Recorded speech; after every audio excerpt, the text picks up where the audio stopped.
হলো লাড্ডু গোপালকে বেলপাতা দেওয়া যায়, আর ভোলে বাবাকে তুলসী পাতা দেওয়া যায়। বলেছে আমাকে তুমি ছাড়া কেউ দিতে পারবে না।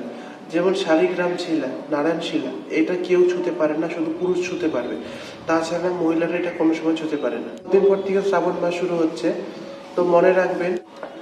অনেকেই কমেন্ট করেছে, প্রশ্ন করেছে, আমাকে জিজ্ঞাসা করেছে, বলে তুলসী কি মহাদেবের উপর বলেছে আপনি যার পছন্দের জিনিস যাকে দেবেন সে খুশি হয়ে আপনাকে আশীর্বাদ দেবে, সেই আশীর্বাদ আপনার জীবনে ভালো ফল অবশ্যই আনবে।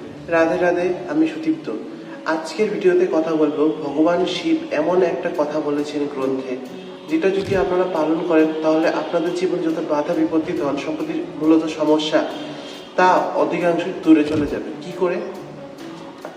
অনেকেই কমেন্ট করেছে, প্রশ্ন করেছে, আমাকে জিজ্ঞাসা করেছে, বলে তুলসী কি মহাদেবের উপরে দেওয়া যাবে কি যাবে না? তো তুলসী মহাদেবের উপর যাবে না।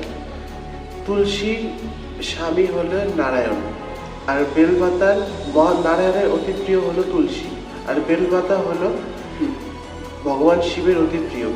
তো কদিন পর থেকে শ্রাবণ মাস শুরু হচ্ছে, তো মনে রাখবেন তুলসী যদি আপনার ভগবান বিষ্ণু মানে বাড়ির লাড্ডু গোপালকে বেশি থেকে বেশি সংখ্যা দিতে পারেন, তাহলে এটা আপনার জন্য খুব শুভ সংকেত। তাহলে বুঝবেন আপনার যত বাধা আছে সব কেটে যাচ্ছে। যদি আপনি বলে আমাকে বেশি থেকে বেশি বেলপাতা দিতে পারেন, তাহলে এটা আর একটা শুভ সংকেত, আপনার বাধা কাটছে। কিন্তু একটা কথা মনে রাখবেন, ভুল করে ওই ভুলটা একদম করবেন না যে বেলপাতা দেবেন আপনি লাড্ডু গোপালকে, আর ভোলে বাবাকে দিবেন আপনি তুলসী পাতা। এটা কোনো সময় করবেন না, এটা একটা বিরাট বড় ভুল। এটা ভুল না, এটা অপরাধ বলা যায়। শ্রীকৃষ্ণের নারায়ণের বউ ছিল তুলসী। তুলসী মহারানীর অভিশাপে তুলসী মহারানী নিজে স্বয়ং বলেছে আমাকে তুমি ছাড়া কেউ দিতে পারবে না। যেমন শালিগ্রাম শিলা, নারায়ণ শিলা, এটা কেউ ছুঁতে পারে না, শুধু পুরুষ ছুঁতে পারবে, তাছাড়া মহিলারা এটা কোনো সময় ছুঁতে পারে না। এটা যে দোষ তা না। যদি এটা জানতে চান কেন ছুঁতে পারে না, তাহলে কমেন্ট করবেন, এটার উপরে অবশ্যই ভিডিও বানাবো। দেখেন, যেটা বলছিলাম, ভগবানের অতি প্রিয় হলো তুলসী, আর মহাদেবের অতি প্রিয় হলো বেলপাতা। যে যেটা পছন্দ তাকে সেটা দিক। মহাদেব বলেছে আপনি যার পছন্দের জিনিস যাকে দেবেন সে খুশি হয়ে আপনাকে আশীর্বাদ দেবে, সেই আশীর্বাদ আপনার জীবনে ভালো ফল অবশ্যই আনবে।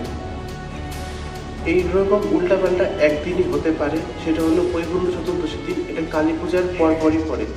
এই দিন হলেন রাত্রি 12টার পরে থেকে ভোরবেলা মানে 3টা 4টা অবধি।